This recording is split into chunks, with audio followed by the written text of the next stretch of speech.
My name is Eric Anderson. I'm currently a student at Laney College, and I see all my classmates are looking for work. They're all there to get new jobs, and it seems to me that talking to them about worker cooperatives would make a lot of sense. And I think we just need a way to approach them and maybe come in with a quick, simple message to present to them, and they would be very receptive to that.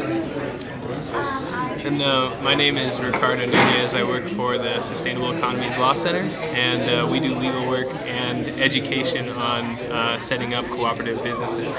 And so Eric and I were talking about how we could create a curriculum, and we're looking into doing that this summer, having some interns doing research on how local governments can get involved, but also creating curriculum for community colleges to really expose students who are probably low income, who when they come out they're going to be looking for jobs, and what better way than to just create their own jobs. So, and that's what we'd really like to do. So. And who better to know what's needed in their communities? Exactly, yeah. The people living within the communities know what's best for their own communities, so.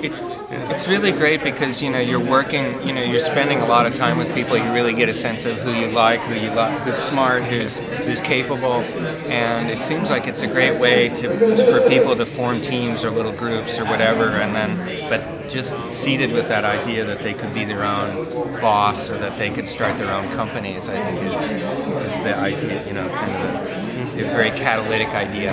What about mentoring, where retiring people with plumbing or electrical or other trades to change their mentor a new generation into their own worker ownership?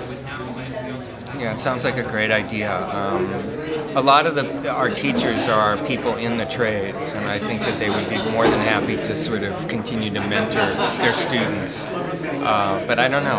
I haven't completely thought about that, but it makes sense. Yeah.